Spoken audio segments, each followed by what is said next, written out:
A former central bank governor offers a plan to arrest the island's current economic situation. The radar at the airport is out of order. And in sports, Marlon Samuels shines on a gloomy day for the other Windies batsman. With the compliments of Globe Finance, those are the headlines of tonight's edition of the Evening News. Next on CBC. Credible, balanced, committed. This is the CBC Evening News. Good evening, I'm Pearson Bowen. This is the CBC Evening News. Former Central Bank Governor Sir Courtney Blackman has outlined a 5-point strategic plan to lead Barbados out of its current economic difficulties. He was the feature speaker today at the University in the Community Lunchtime Lecture Series, sponsored by the University of the West Indies Open Campus and the Central Bank of Barbados. Speaking to an attentive audience at the Grand Salle, Sir Courtney called his suggestion a true strategic plan to support the aims of Barbados's medium-term fiscal strategy. He says it focuses on 5 critical areas where significant productivity gains can be achieved. These are energy conservation, food productivity, crime prevention, technical support for statutory corporations, and unraveling of red tape. He expands on some of these areas, starting with energy. There are many things we can do now in Barbados. The technology is available, and we have enough sun and wind that we can do, and waves for that matter, that if we, it's time for us to push hard in that direction and save a lot of foreign exchange from the purchase of oil. Sir Courtney, Barbados's first central bank governor, also talks a bit about food production. When I think of how much food we produce in this World War II, and when we have much better technology than we had then, I do believe that agriculture is an area that we should take much more seriously than we do now. He has a few words to say about statutory corporations as well. If people could understand how much money is lost by the mismanagement of our statutory corporations, they would, I am sure they'll do something about it. The former central bank governor suggests that each strategic area would be pushed by a task force led by a seasoned administrator from the public or private sector. It should operate outside of the framework of the civil service and with a kind of a small secretariat, which would be staffed by civil servants of known initiative.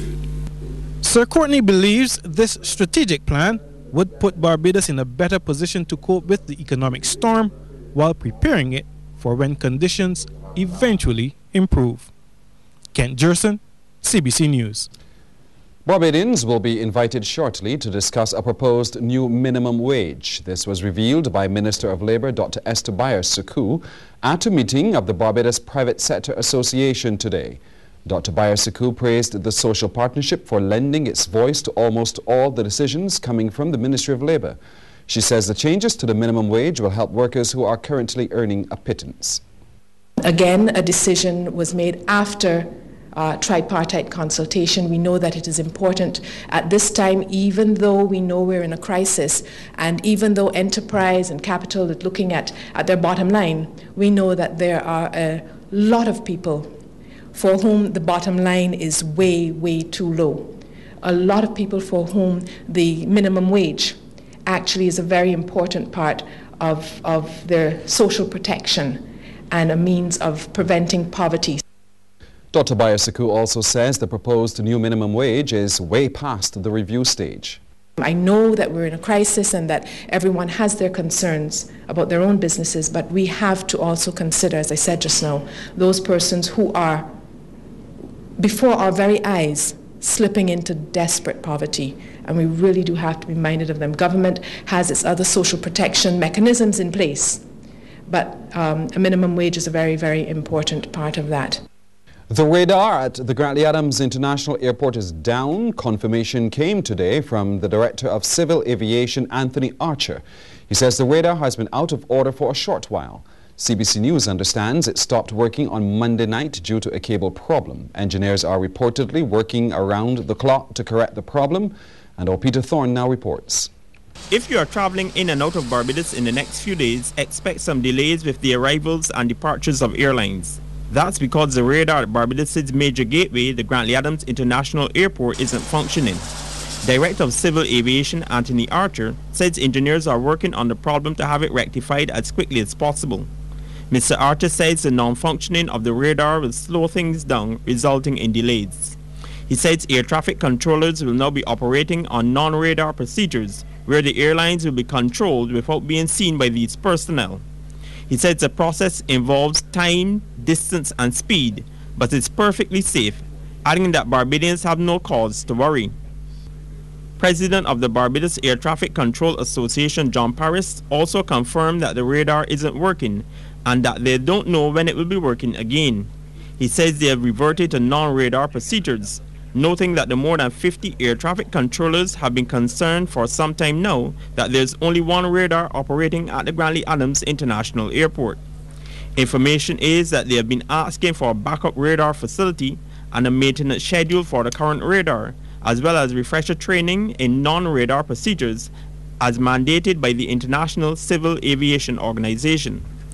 But Mr. Paris says even though the absence of a functioning radar will impact the system with delays in arrivals and departures being experienced, all necessary safety procedures will be put in place for airlines flying in and out of Barbados. Controllers at the Grantley Adams International Airport operate on a 24-hour basis, running 4 shifts on a daily basis. Peter Thorne, CBC News. Peter, thank you. Primary schools in Barbados will soon have functioning advisory committees. Education Minister Ronald Jones met with 24 of the constituted committees at the Lord Erskine Sandiford Centre yesterday.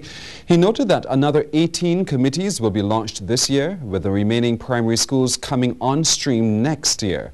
Mr. Jones told committee members that their work would mirror that of boards of management at secondary schools. He suggested that the committees operate in tandem with the schools so as to avoid conflict of any kind. In our system, the principal has primary responsibility, answerable to the Ministry of Education, and therefore that should be respected by all. We would not expect your presence to be obstructive, but we would expect your presence to be one which would help lift the overall ethos of the school. Mr. Jones explained the role the advisory committees are expected to play in terms of management. When we use the word management there, it doesn't mean that you check timetables, check teachers' attendance, or any of that ilk. That is strictly the domain of the principal, education officers, etc.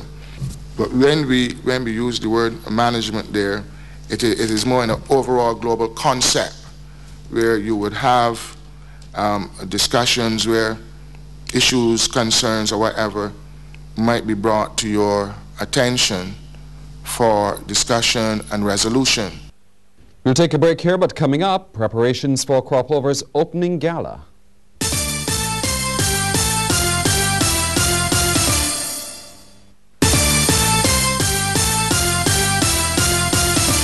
The stage is set for the start of the Cropover season, and officials from the National Cultural Foundation promise this year will be a family affair.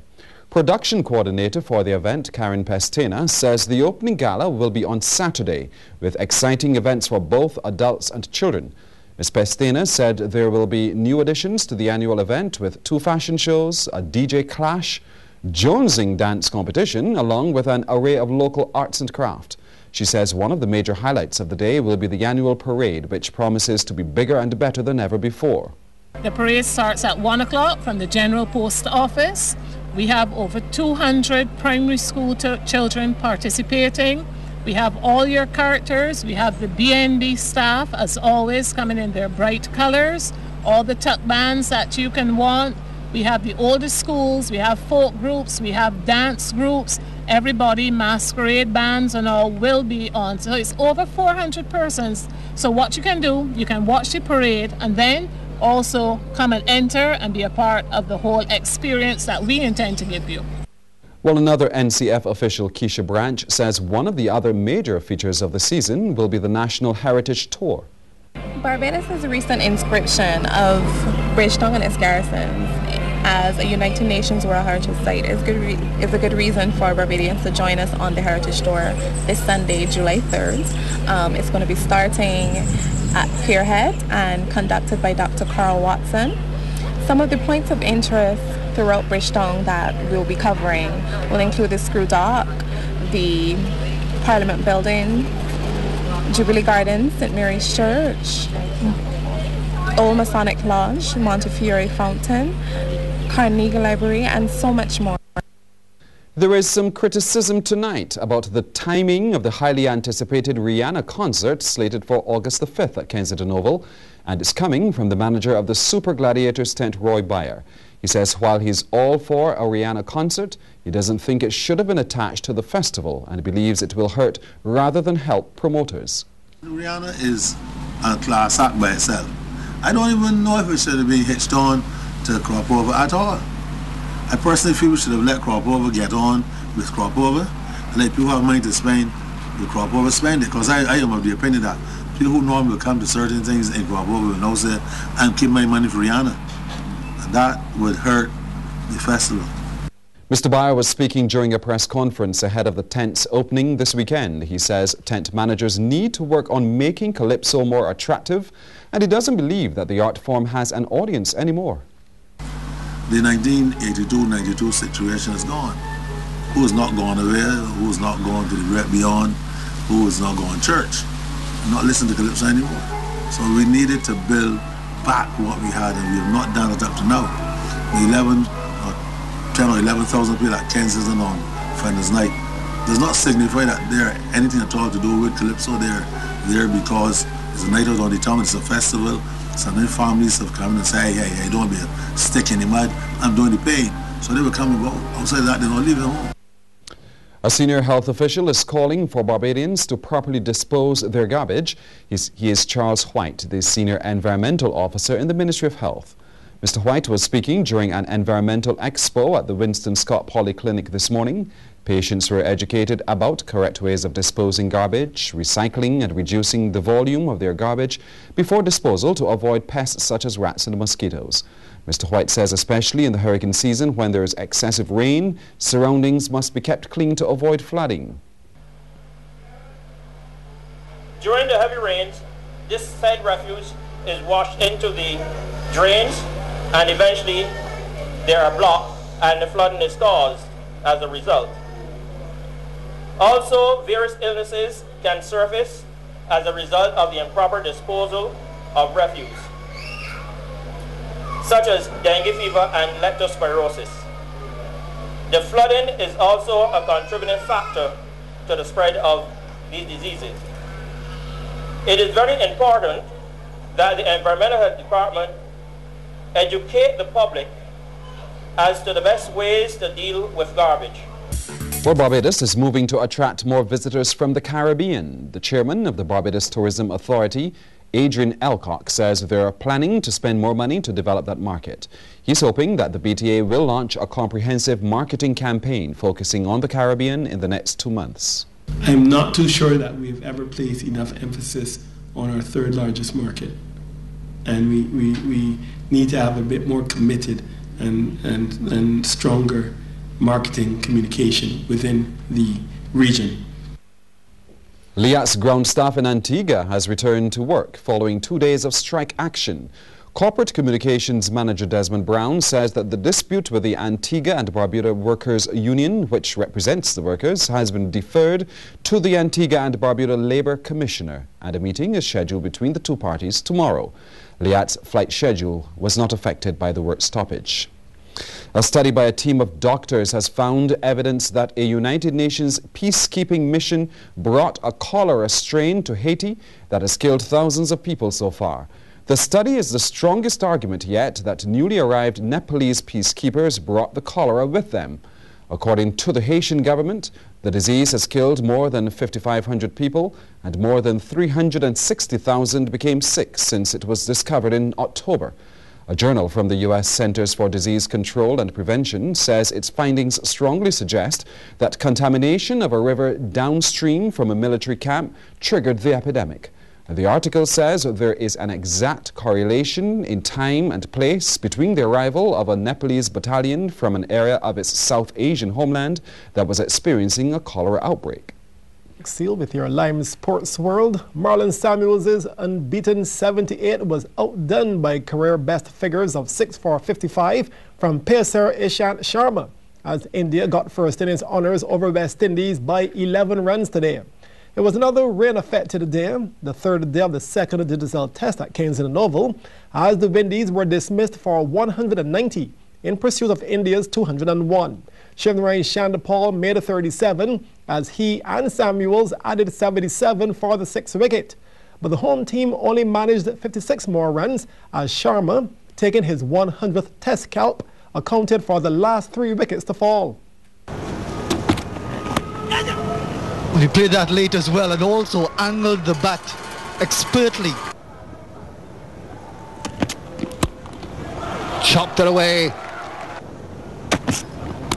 Bowling played on, and June30 Chandapal will be bitterly disappointed with the manner in which he's departed. A disappointing finish for ball. Goes for 2 and the West Indies lose their 7th wicket for 143. Well, this was a great catch.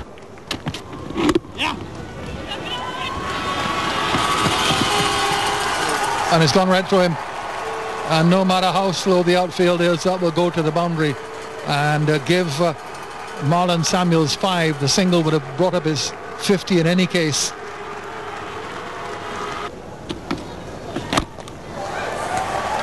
Driven away through the covers now. Will this make it? Yes, I think it will. Yes, it does. And this young man certainly getting some applause here for another pleasantly played stroke. That's magnificently played. Just a jab.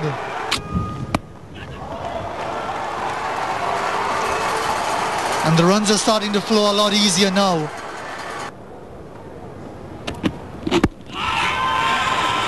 He's asking the question and he's got the response he wanted. Sammy was taking off for the leg by, but he's gotten his 100th wicket in Test cricket. Doesn't take him long. Yes, he banged the ball in short. Ravi Rampal, well, not equipped to handle that kind of bowling. Very good short delivery, that.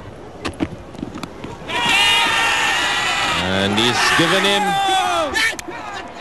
Seemed to bounce very high. But he's given it out, and the West Indies innings comes to an end. In their second innings, India are 23 without loss. They have an overall lead of 34 with all 10 wickets in hand with 2 days to go. Now, West Indies were fortunate to have gained the scalp of Indian captain Mahendra Singh Dhoni cheaply in his side's first innings of the current second test. The International Cricket Council disclosed today that an error on the first day by IMG Media, the television host broadcaster, led to the wrong replay being shown to the third umpire during a review of a no-ball. IMG Media acknowledged the mistake and has apologized. Match referee Chris Broad says, having looked into the situation, he's satisfied it was an unfortunate but honest mistake in what is a tense and live environment. During India's innings, Dhoni was out-caught at mid-on off Fidel Edwards in the 59th over. The ICC said that on-field umpire Ian Gould followed the correct protocols when he suspected that delivery may have been a no-ball and sought confirmation from the TV replay umpire Gregory Brathwaite. Upon review, the delivery Brathwaite was shown by the host broadcaster was legitimate, and so Dhoni was given out. It was subsequently discovered that Brathwaite had been shown the wrong replay, and that the delivery that led to Dhoni's dismissal should indeed have been called a no-ball. Broad, however, ruled out any kind of reprieve for Dhoni because the game has continued, and clearly there is now no opportunity to reverse the decision. The ICC has noted that if the series had the controversial decision review system in operation, one of its officials would have been monitoring the broadcast.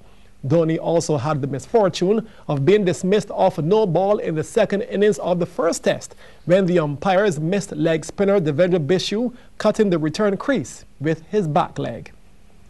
Cricket administrators from around the world have joined other major sports like football, deciding to prohibit outside interference in the management of the game. Delegates at the International Cricket Council's annual conference in Hong Kong today unanimously supported a proposal to amend the ICC Articles of Association to provide for the important principle of free elections and the independence of member boards. It was agreed that all members, including the West Indies Cricket Board, must implement the provisions before next year's annual conference, and a further 12 months would be allowed before any sanctions would be considered.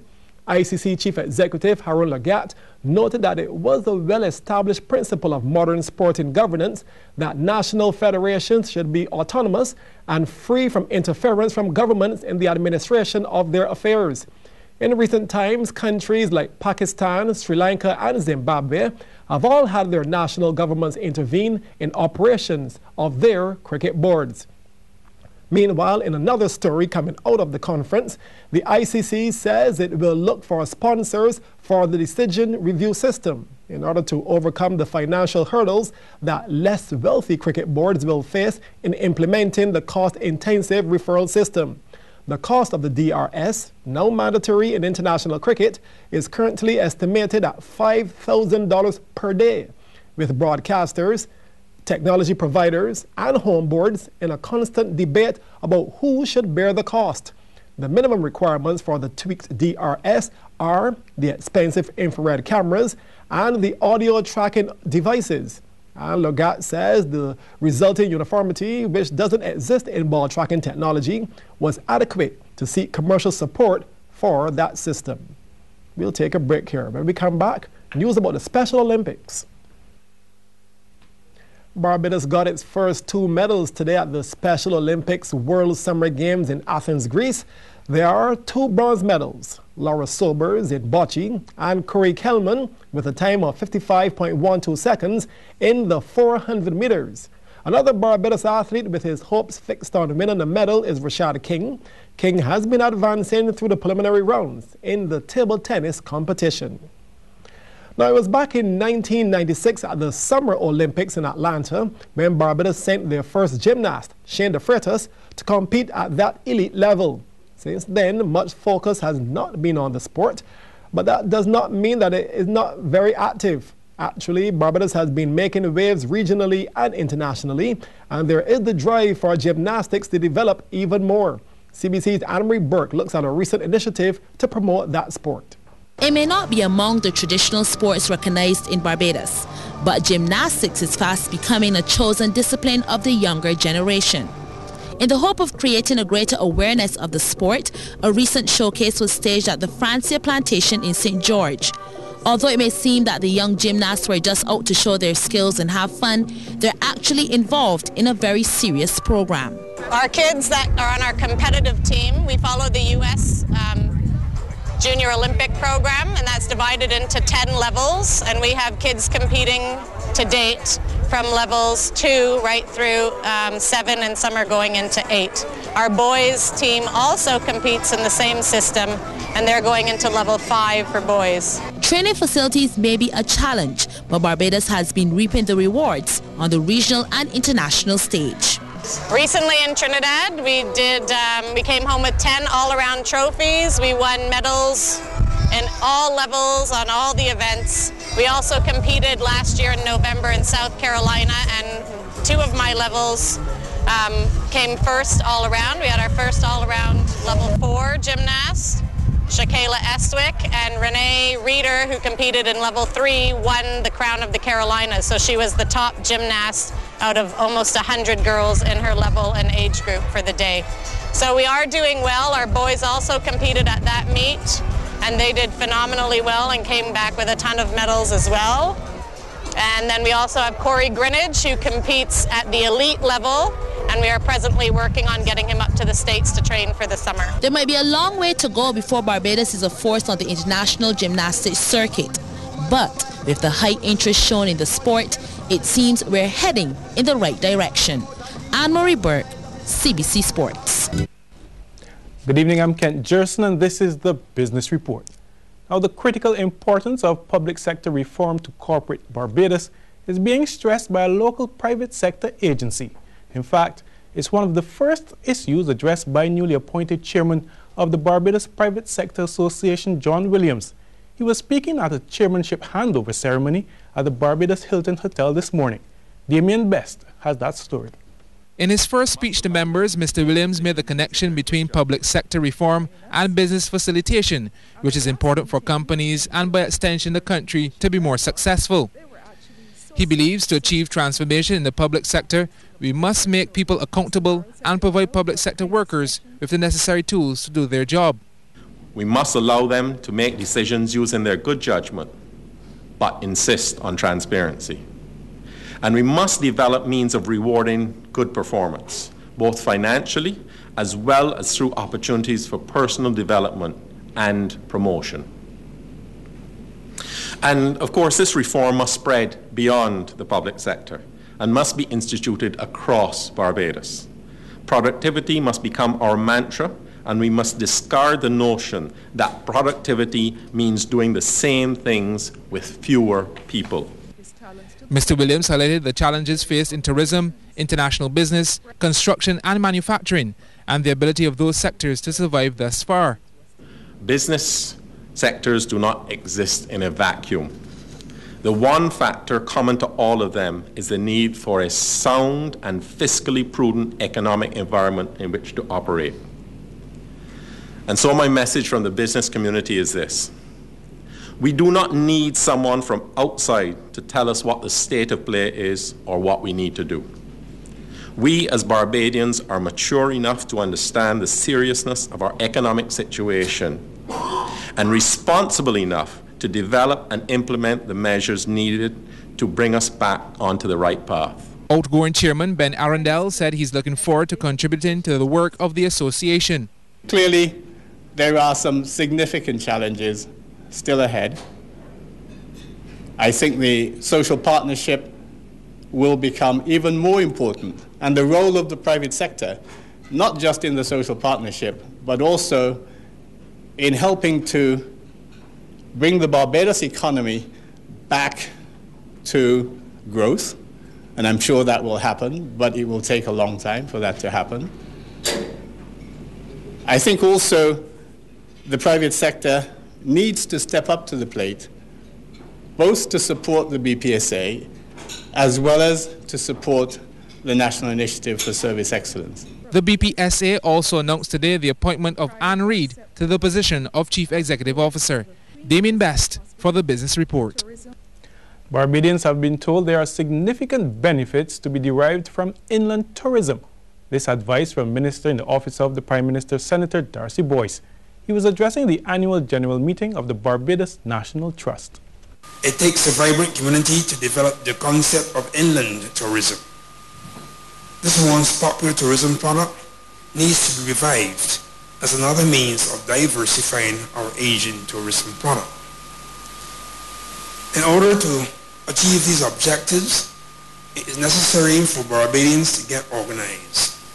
Non-governmental organizations are best suited to respond imaginatively and expeditiously to these local needs. What government can do, and what this government has already done, is to provide the institutional framework for empowering communities. Senator Boyce also supports the preservation of buildings of historical interest and developing the guided tours of such places. He says significant funds can be earned from such undertakings. In the final analysis, we need the support of communities and the private sector in preventing the demolition of listed buildings and other historical and natural assets. I therefore welcome the suggestion that listed buildings in particular could be restored and put to modern use for the benefit of communities and business entrepreneurs. The Barbados National Trust may wish to spearhead an effort through its members, working with other national organizations that share some of your objectives, to develop guides for the design of adaptive reuse of historical buildings. A brief look at the stocks now. Here's a summary of today's trading on some of the region's exchanges.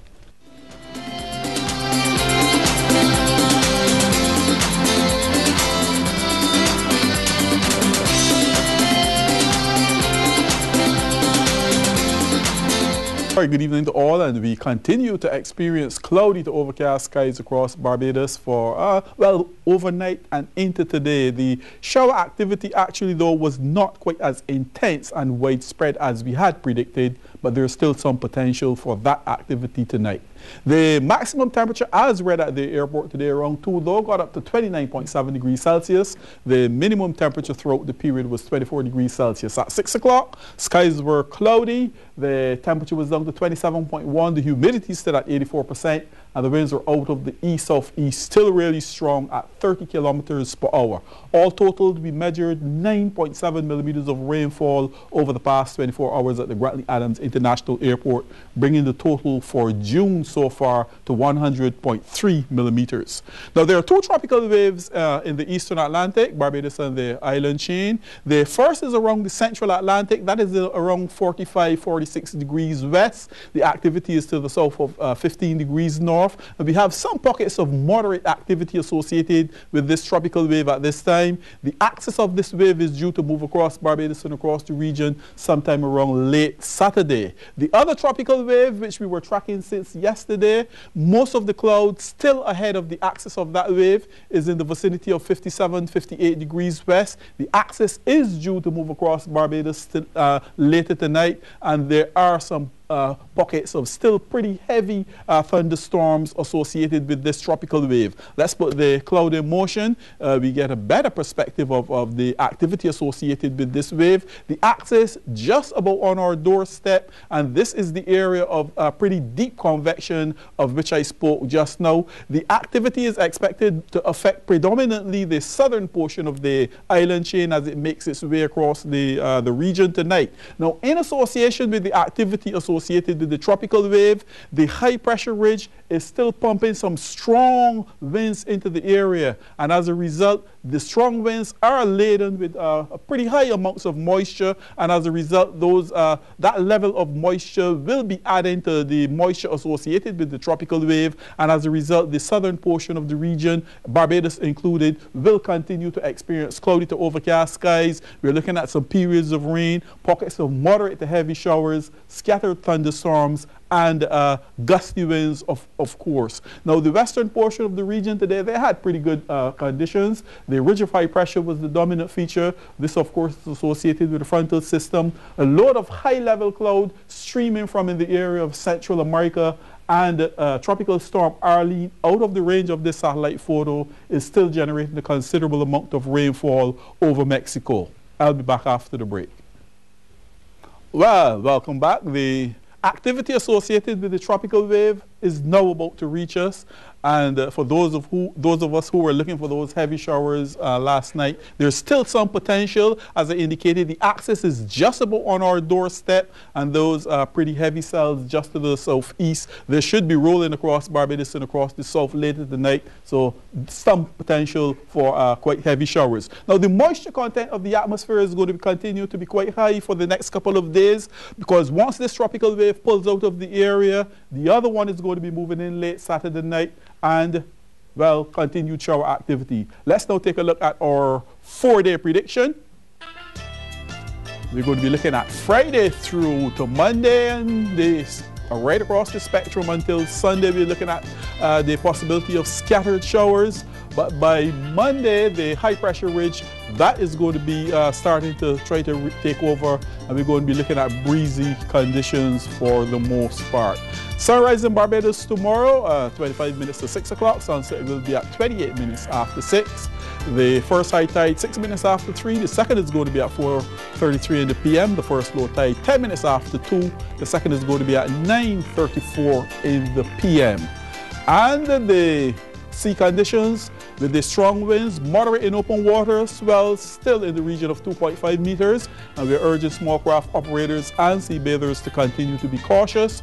Our predictions for the winds across Barbados and across the region: east-northeasterly to east-southeasterly 15 to 40 kilometers per hour with the possibility of higher gusts near showers. Tonight, generally cloudy to overcast with periods of moderate to heavy showers, isolated thunderstorms, occasional gusty winds, and maybe some periods of rain. And tomorrow, cloudy skies. Is also going to be breezy, scattered showers, and the chance of isolated thunderstorms.